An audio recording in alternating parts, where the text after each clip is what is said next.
Bienvenue dans les maths en mouvement. Aujourd'hui, dans la séquence numéro 11, nous verrons comment résoudre des équations et des inéquations avec les fonctions logarithmes et exponentielles. Voyons voir l'activité d'introduction. Nous parlerons aujourd'hui de l'évolution démographique. Pendant la seconde moitié du XXe siècle, en l'espace de 40 ans, la population mondiale est passée de 3 à 6 milliards d'habitants. En 2005, la population est à peu près de 6,5 milliards. On estime l'évolution démographique à une augmentation de 1,2% chaque année. La question qu'on se pose, c'est dans combien de temps la population aura-t-elle à nouveau doublé? On va définir une suite qui représente le nombre d'habitants par U indice n, comme étant la population à l'année n, et U0 la population en l'année 2005. À quoi est égal U0? On démarre à U0 égale 6,5 milliards d'habitants en 2005. On va calculer maintenant U1, c'est-à-dire le nombre d'habitants une année après, en 2006. Comme l'augmentation est de 1,52%,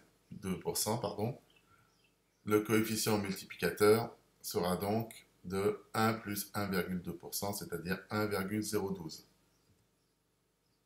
On multiplie U0 par 1,012 pour trouver U1 et nous trouvons 6,578 milliards d'habitants.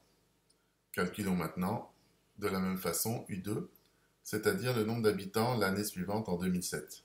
On procède de la même façon et on trouve qu'en 2007, le nombre d'habitants sera de 6,657 milliards. Quelle est la nature de la suite U indice n et sa raison? U indice n est une suite géométrique de raison 1,012. Par quelle équation peut-on traduire la question clé? La question clé étant: dans combien de temps la population aura-t-elle à nouveau doublé? On recherche donc un indice n tel que UN vaut 2 fois 6,5 milliards, c'est-à-dire 13 milliards. UN 13 milliards, mais comme UN vaut U0, c'est-à-dire l'indice de départ 6,5 fois la raison 1,02 à la puissance n, nous avons donc à résoudre une équation qui devient 13 égale 6,5 que multiplie 1,012 à la puissance n. Comment peut-on résoudre cette équation? Nous allons, pour résoudre cette équation, utiliser les propriétés de la fonction logarithme. Voilà l'équation à résoudre, c'est-à-dire trouver l'indice n pour que l'équation soit vraie. On prend le logarithme des deux membres, c'est-à-dire le membre de gauche, 13, et le membre de droite, 6,5 fois 1,012 à la puissance n. Ce qui donne l'égalité suivante.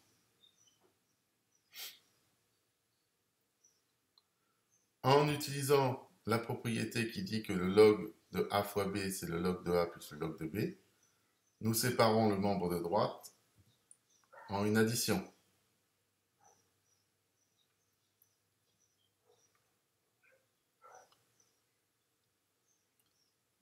Pour la partie log de 1,012 à la puissance n, nous utilisons une autre propriété du logarithme qui dit que le logarithme de a à la puissance n, c'est n fois le logarithme de a.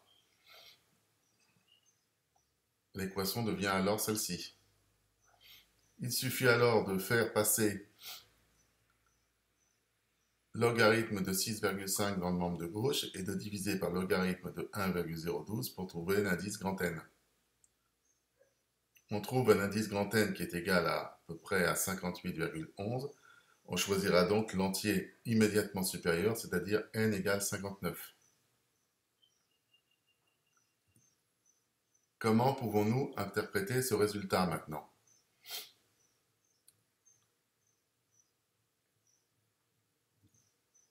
Ça veut dire que U59 sera plus grand que 2 fois U0.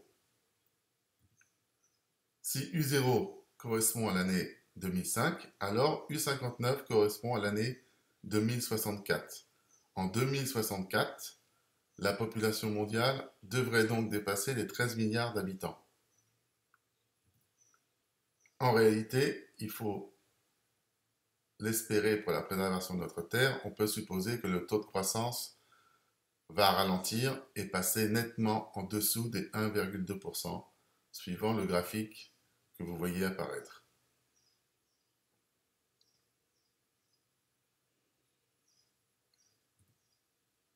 Sinon, si cet indice ne diminuait pas, la plage de la baie des Citrons devrait ressembler à ça dans une cinquantaine d'années. Voyons voir maintenant la partie du cours.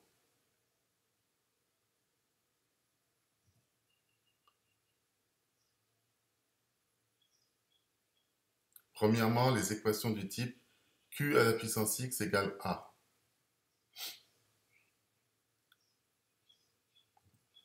On conclut que l'équation admet comme solution x égale logarithme de A divisé par logarithme de Q. Maintenant, les équations du type logarithme de x égale A.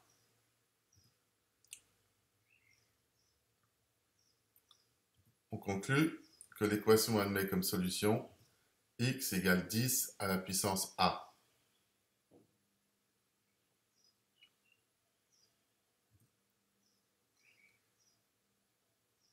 Maintenant, voyons voir les inéquations du type q à la puissance x est plus grand que b, ou q à la puissance x est plus petit que b, sachant que b est plus grand que 0.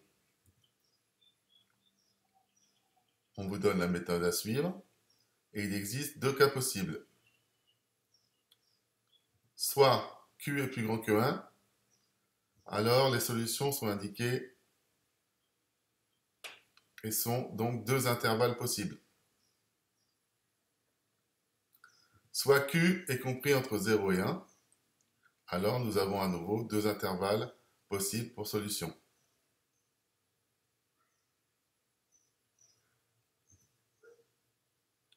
Maintenant, voyons voir les inéquations du type logarithme de x est plus grand que b, ou logarithme de x est plus petit que b. Comme la fonction logarithme est croissante, alors, si logarithme de x est plus petit que b, x appartient à l'intervalle que vous voyez affiché.